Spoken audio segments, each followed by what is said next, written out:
ओम नमः शिवाय। संपूर्ण श्री शिव पुराण विद्येश्वर संहिता प्रथम खंड तीर्थ राजवे मुनियों का समागम। श्री व्यास जी बोले, एक समय की बात है कि श्री गंगा जी तथा कालिंदी के संगम परम पावन प्रयागराज में सभी ऋषियों मुनियों का समागम हुआ। उस समय पौराणिक सूत जी वहां आए तो सभी ऋषि मुनियों ने उठकर उनका आदर सत्कार किया, यथा पूजा सत्कार करके आसन दिया। उनसे हाथ जोड़कर कहने लगे, हे मुनीश्वर, कल युग में सभी प्राणी पाप ताप से पीड़ित होकर सत्कर्म से रहित, पर निंदक, पर स्त्रीगामी, दूसरे की हत्या करने वाले, देह अभिमानी, आत्म ज्ञान रहित, नास्तिक, माता पिता से द्वेषी और स्त्रियों के दास हो जाएंगे। वैश्य भी संस्कार से हीन, अपने धर्म से रहित कुमारगामी होंगे। ऐसे ही शूद्र भी अपने कर्मों को छोड़कर तिलक छापा लगाकर ब्राह्मणों का सा आचार करने वाले, नकली पौष्टिक ब्राह्मणों के तेज हरता शालिग्राम आदि पाषाणों का दंभ से पूजन करने वाले, कुकर्मी, विद्यावान, विवादी, धर्म लोपक, दम्भी, अभिमानी, क्रूर, धर्म वरण के नाशक दुष्कर्मी होंगे। स्त्रियां भी धर्म से रहित हो जाएंगी। वे तमोगुण वाली, पति से विमुख, यार के साथ रहने वाली, माता पिता की भक्ति से रहित, नित्य रुग्ना रहा करेंगी। तब उनकी नष्ट बुद्धि संतानों की दशा भी क्या होगी? वे सदगति को किस उपाय से प्राप्त होगी? अतः इस दुख से निवारण कराने वाला कोई सरल उपाय बताइए। मुनियों की ये बात सुनकर सूत जी शंकर जी का ध्यान करके कहने लगे, श्री शिव पुराण की संहिताओं के भेद। सूत जी बोले, हे मुनीश्वरों, आपने लोक हितकारी उत्तम प्रश्न किया है। कली के पापों का नाश करने वाला परमार्थदायक ये शिव पुराण वेदांत का भी सर्वस्व है, जिसके पढ़ने सुनने से मुक्ति पद की प्राप्ति होती है। व्यास के द्वारा कहे गए इस पुराण का बहुत ही महत्व है।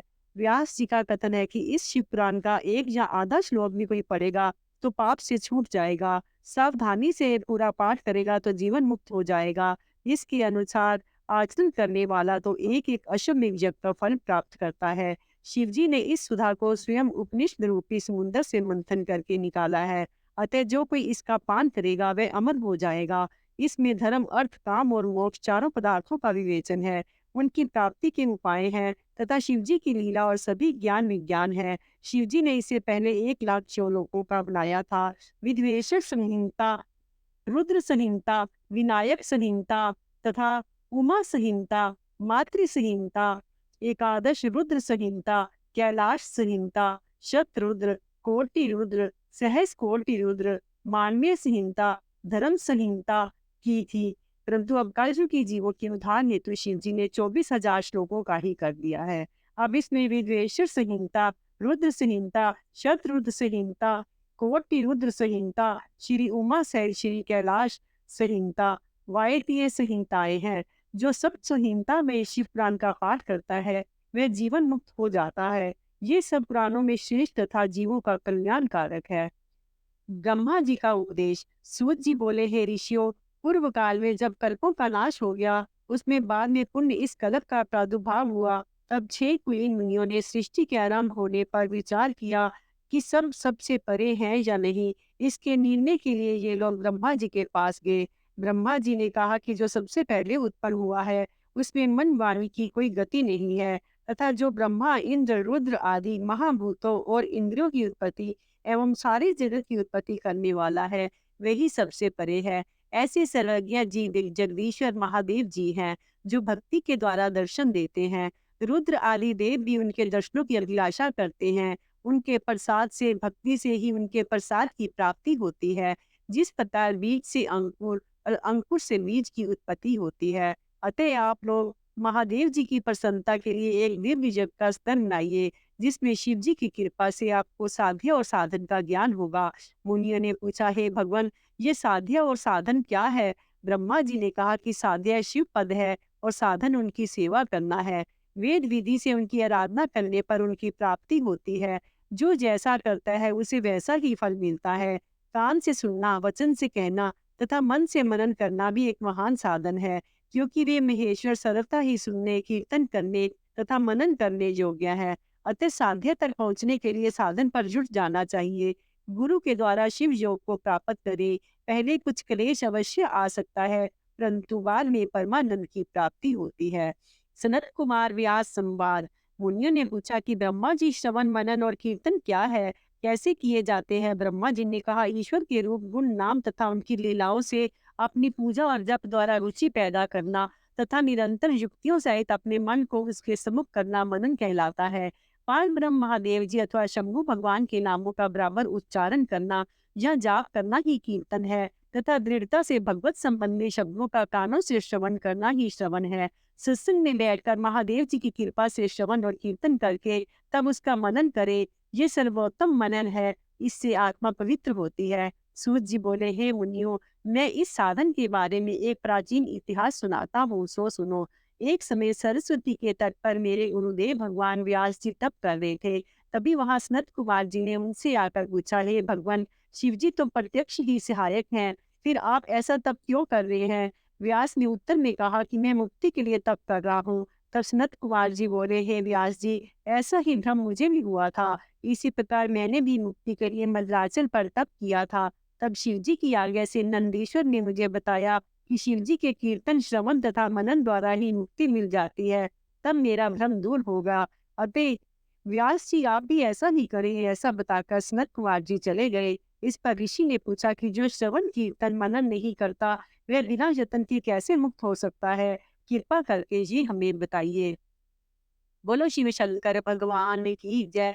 लिंगेश्वर परिचय। सूत जी बोले, हे ऋषियों, आपके प्रश्न के अनुसार यदि पुरुष श्रवण कीर्तन मनन ना करे और शिवलिंग की स्थापना कर पूजन करे तो वह संसार सागर से तर जाएगा।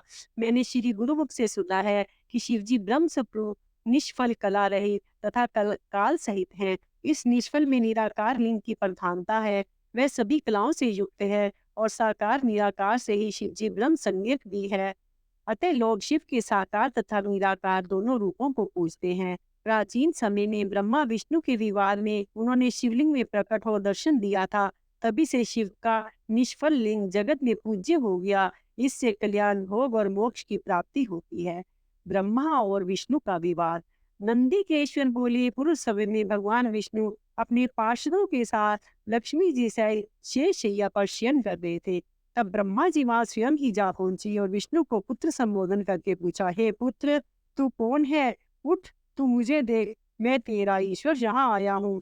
विष्णु ये सुनकर क्रोध को दबाते हुए उनसे बोले, हे पुत्र, तुम्हारा कल्याण हो, आओ बैठो, मैं तुम्हारा पिता हूँ। कहो, तुम्हारा मुख टेढ़ा क्यों हो गया है? ब्रह्मा जी बोले, समय के फेर से तुझे अभिमान हो गया है। हे पुत्र, मैं तुम्हारा रक्षक हूँ, इस मस्त जगत का पितामह हूँ। विष्णु बोले, अरे चोर, तू अपना बड़प्पन क्या दिखाता है? सारा जगत तो मुझ में निवास करता है। तू मेरी नाभि में ही कमल से पैदा हुआ और मुझसे ही ऐसी बात कर रहा है।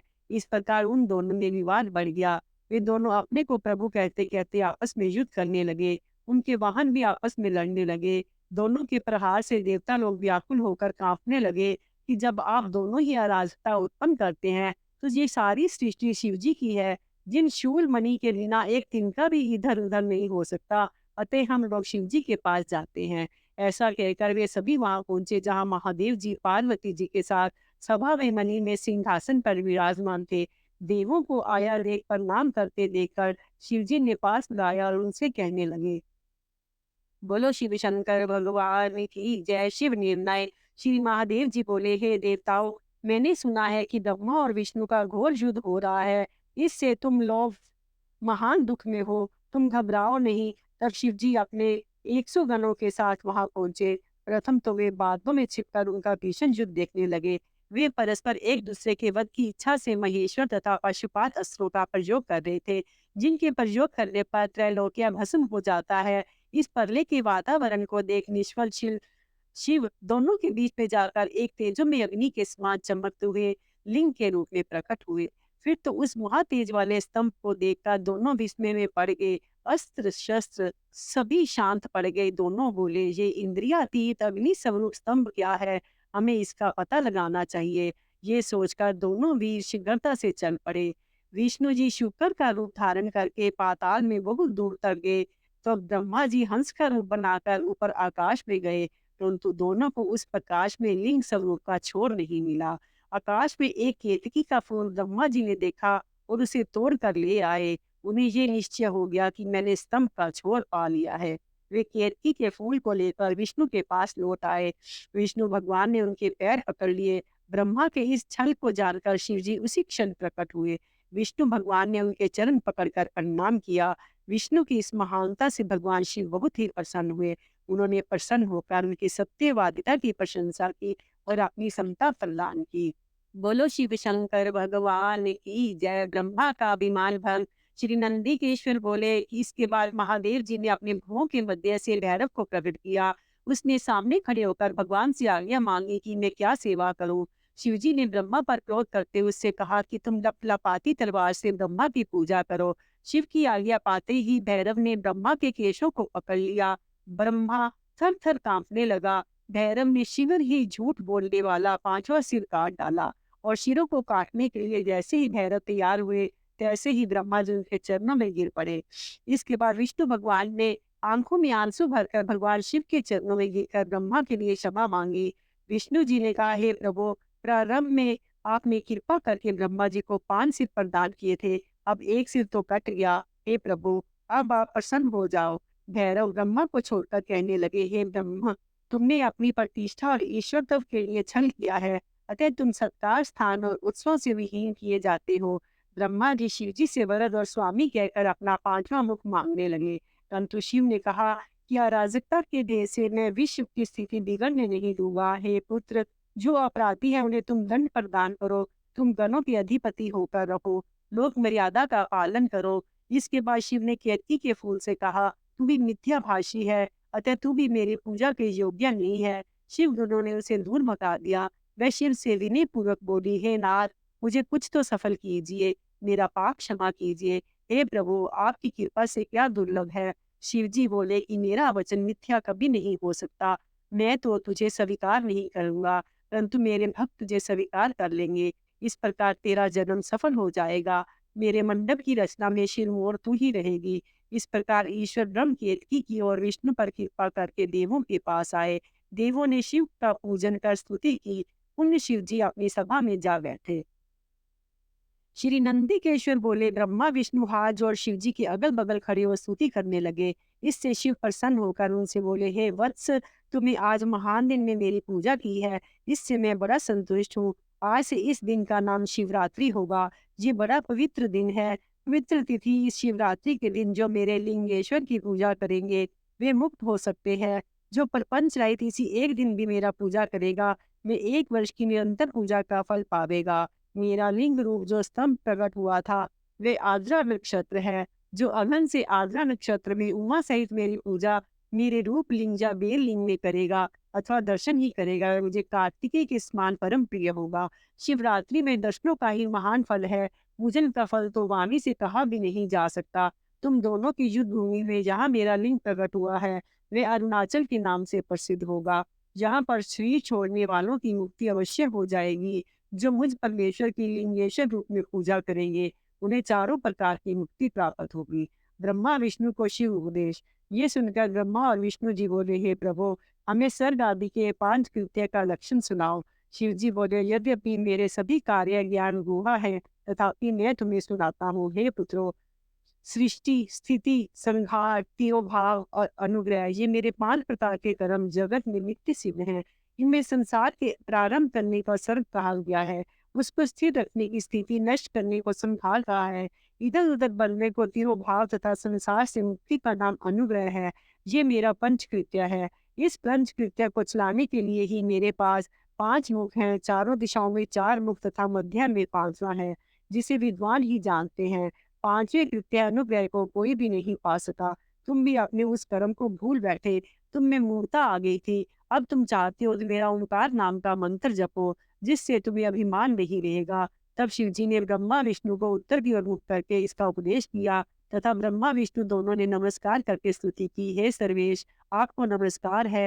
हे संसार के बनाने वाले, 5 रूप वाले, आपको प्रणाम है। गुरुदेव शिव ने प्रसन्नता पूर्वक कहा, हे पुत्रों, तुमको मैंने सभी तत्वों का वर्णन करके मंत्र भी बतला दिया। इसे जप कर मुझे प्रत्यक्ष जान सकोगे। ये मंत्र भाग्य विदायक और ज्ञान देने वाला है। इसमें मेरे पद की प्राप्ति होती है। ऐसा उपदेश करके शंकर जी वहां से अंतर ध्यान हो गए।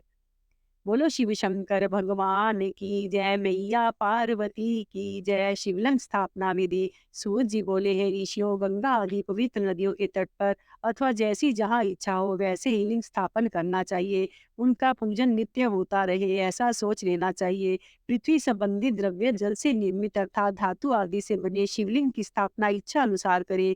चल मूर्ति छोटी अचल बड़ी बनानी चाहिए। शिवजी के लक्षणों से युक्त सिंहासन पर मूर्ति को पधरावे। मिट्टी, पत्थर और लोहा आदि के सांचे से इन्हीं धातुओं का 12 अंगुल का लिंग बनाना चाहिए। लिंग या वेद दोनों ही की पूजा शिव पद को देने वाली है। कोई भक्त शिव की गोद में उमा को बैठाकर उनकी पूजा करते हैं। गुरु से जानकर स्नान आदि करके भस्म लगाकर नैवेद्य से शिव पूजन करें।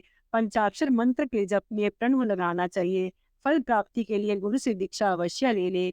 गुरु ज्ञानी तथा ब्राह्मण होना चाहिए। ब्राह्मण को नमः शब्द पहले बोलना चाहिए, ओम नमः शिवाय, और वर्ण में शब्द अंत में कहे, ओम शिवाय नमः। ब्राह्मण की स्त्री नमा पहले ही लगावे। जो 5 करोड़ मंत्र जप ले वह सदा शिव रूप हो जाता है। ब्राह्मण नित्य 1008 गायत्री जपे तथा वैदिक सुख का जाप करे। ओंकार को 1000 बार जपने पर मनोरथ की सिद्धि होती है। शिव क्षेत्र में 100 गुना फल देता है। जहाँ लिंग पधराया गया हो वहां से 100 हाथ तक की भूमि पवित्र होती है। यह पुण्य क्षेत्र कहलाता है। इतना सुनकर ऋषियों ने पुण्य पूछा, हे सूत जी, अब आप हमें ऐसा पुण्य क्षेत्रों का वर्णन भी संक्षेप में सुनावे जिसका आश्रय पाकर स्त्री पुरुष परम शिव पद को प्राप्त कर लेते हैं। इनका आगमन कैसे हुआ ये भी बताने की कृपा करे। शिव क्षेत्र वर्णन।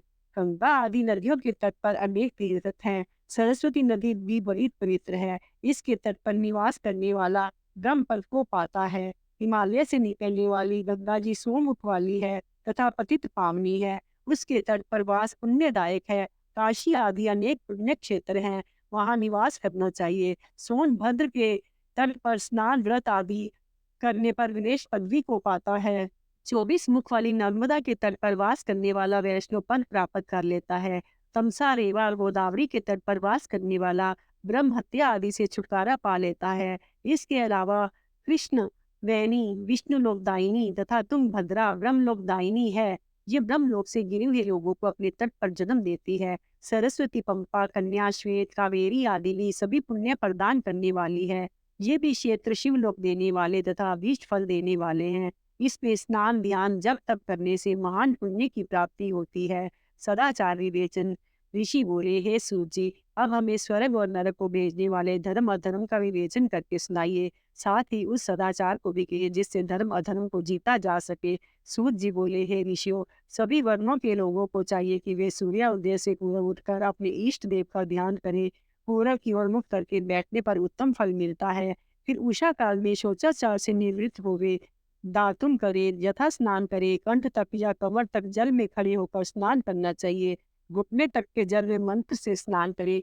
फिर तीर्थ जल से वहां के तथा अपने इष्ट देवों को संतुष्ट करे। वस्त्र पहनकर पितरों को तृप्त करे। आचमन संध्या उपासना करके गायत्री का जप करे। प्रातः, मध्याह्न तथा साय संध्या करे। पश्चिम की ओर मुख करके साय संध्या की उंगलियों के छिद्रों से सूर्य को अस्त हुआ देखे। पर दक्षिणा कर शुद्ध आचमन करे। अपने उपार्जित धन को 3 भाग करके व्यय करे। धर्म वृद्धि तथा भोग धर्म से चित्त को बढ़ावे। बचत का कोष नियत करे। पीड़ा ना हो इस प्रकार थोड़े में निर्वाह करे। ऋषि कर्म के ध्यान में से 10वां भाग दान कर दे। व्यापार के धन का 6वां भाग दान करे। यथाशक्ति याचकों को दान देना चाहिए। दूसरों को दोषों को ना देखे तथा क्रोध को उत्पन्न करने के बाद किसी के प्रति ना कहे। प्रातः, साय, संध्या और अग्नि होम करना चाहिए। सूर्य की वंदना करनी चाहिए। यज्ञ आदि की विवेचना। ऋषि बोले, हे सूत जी, अब आप कृपा करके अग्नि यज्ञ, देव यज्ञ, ब्रह्म यज्ञ, गुरु पूजा तथा ब्रह्म तृप्ति को क्रम से कहिए। सूत जी बोले, अग्नि में द्रव्य युक्त हवन करना ही अग्नि यज्ञ है। ये अग्नि यज्ञ कई प्रकार का है। एक तो अग्नि में संविधा द्वारा हवन करना, दूसरा विवाह होने तक ब्रह्मचर्य व्रत रखना भी अग्नि यज्ञ है। विवाह के बाद सुबह शाम दोनों समय हवन करना चाहिए। वनवासी यति लोग अपनी आत्मा में भी अग्नि आरोपण करके प्रातः साय सूक्ष्म भोजन के द्वारा ही अग्नि यज्ञ कर लेते हैं। विवाह के समय की अग्नि को सुरक्षित रखना चाहिए। ब्राह्मण देव तृप्ति के लिए एक बार ही अग्नि में यज्ञ करे, फिर शेष समय में वेद का अध्ययन करे। प्रारंभ में महादेव जी ने रविवार को बनाया और पुण्य सप्ताह के 6 दिनों को बनाया। उनकी पूजा तथा फल भी नियत किया। पाप शांति के लिए रविवार के दिन की पूजा उत्तम है। लक्ष्मी प्राप्ति के लिए सोमवार, रोग शांति के लिए मंगलवार की पूजा करें तथा इसी दिन काली आदि का भजन पूजन करें। बुधवार को विष्णु का पूजन करें। गुरुवार को आयु वृद्धि के लिए पूजन करें। शुक्रवार को भोगों का इच्छुक व्रत पूजा करें। शनिवार को इंद्रिय विजयी होकर स्थिति प्राप्ति के लिए पूजन करें।